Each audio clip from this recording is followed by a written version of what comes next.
ஹரேஹி ஓம். ராதே கிருஷ்ணா. அறிந்து கொள்வோம் பகவான் நாமங்களை, தெரிந்து கொள்வோம் அதன் பெருமைகளை. பகுதி 103. இந்த பகுதியில் 110வது திருநாமத்தை பார்க்க போகிறோம்.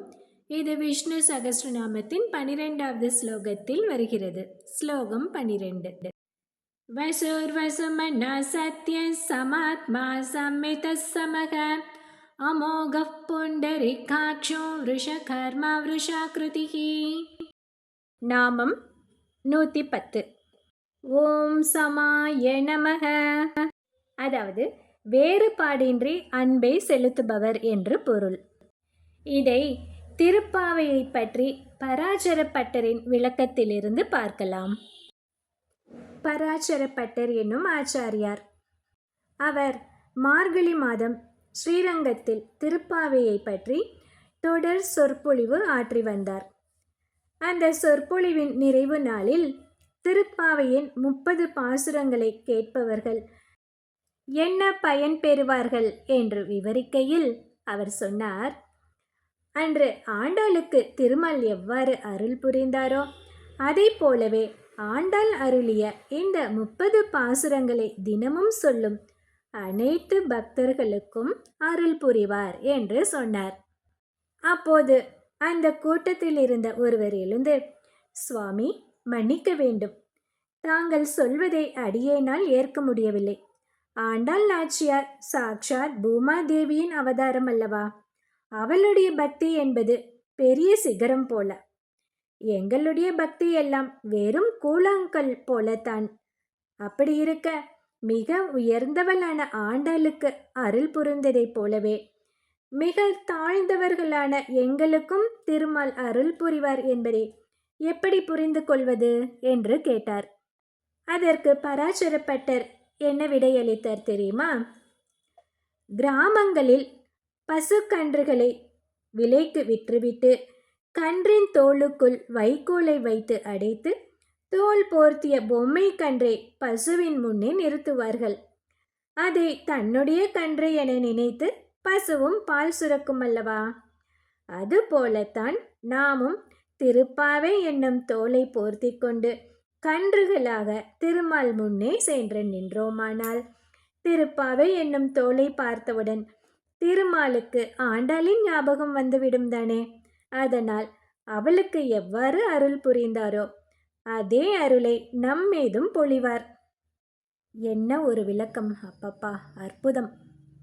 உண்மையான கன்றாயினும் தோல் போர்த்திய கன்றாயினும் ஒரே அளவில் தானே பால் சுரக்கும் பசு.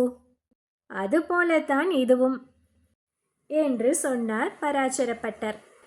பிறகு மற்றொருவர் கூட்டத்தில் இருந்து எழுந்து, அடியேனுடைய பல்வேறு வேலைகளுக்கு மத்தியில் 30 பாசுரங்களையும் தினமும் சொல்வது மிகவும் கடினமாயிற்றே, அதற்கு ஏதாவது மாற்று ஏற்பாடு உண்டா என்று கேட்டார்.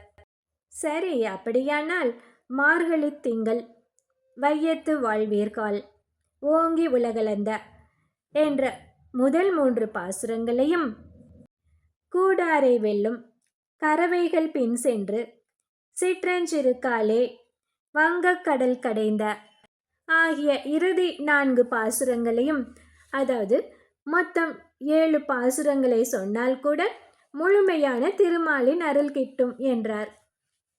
அதற்கு இன்னொருவர் கேட்டார், அதுவும் முடியாவிட்டால் என்ன செய்வது?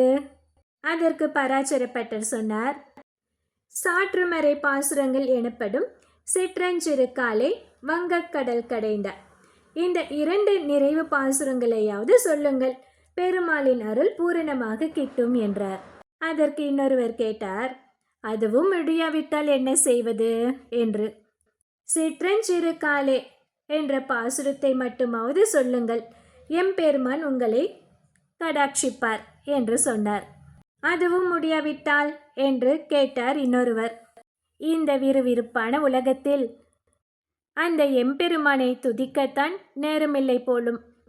அந்த ஒரு பாசுரமும் சொல்ல முடியாவிட்டால் என்ன செய்வது என்று இன்னொருவர் கேட்க, பராசரப்பட்டர், தினமும் திருப்பாவை சொல்வார் என்று என்னை நினைத்து கொள்ளுங்கள், திருமால் அருள் புரிவார் என்று சொல்லிவிட்டார்.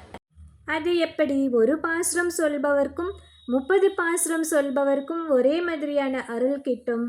நீங்கள் சந்தேகப்பட வாய்ப்புண்டு என்று பராசர பட்டரே மேலும் கூறினார். 2 விஷயங்கள் சொல்கிறேன், கவனமாக கேளுங்கள்.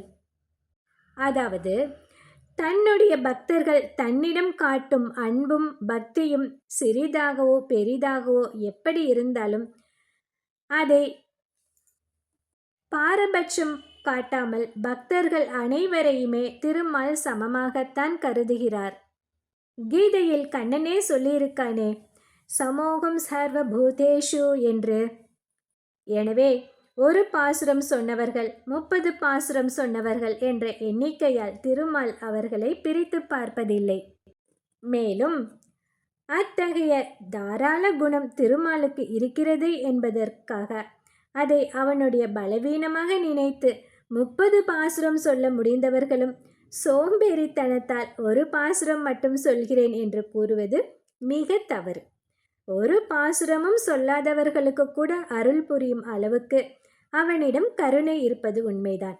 அதற்காக இறைவனின் கருணையை நாம் திருடலாமா? நம்மால் இயன்ற அளவு அவனுக்கு தொண்டு செய்ய வேண்டுமல்லவா? எனவே ஒரு பாசுரம் சொன்னாலும் முழுமையாக அருள் புரியும் அளவுக்கு கருணை கடலாக அவன் இருக்கிறான் என்று அவனது கருணையை நினைத்து கொண்டே 30 பாசுரங்களும் தினமும் சொல்ல முயலுங்கள் என்று சொன்னார். இப்படி பக்தர்கள் தன்னிடம் செலுத்தும் அன்பு, ஆர்வம், ஈடுபாடு இவற்றை கொண்டு அவர்களுக்குள் வேறுபாடு பாராமல் அனைத்தும் பக்தர்களிடமும் சமமாக அன்பு காட்டுவதால் திருமால் சம என்று அழைக்கப்படுகிறார்.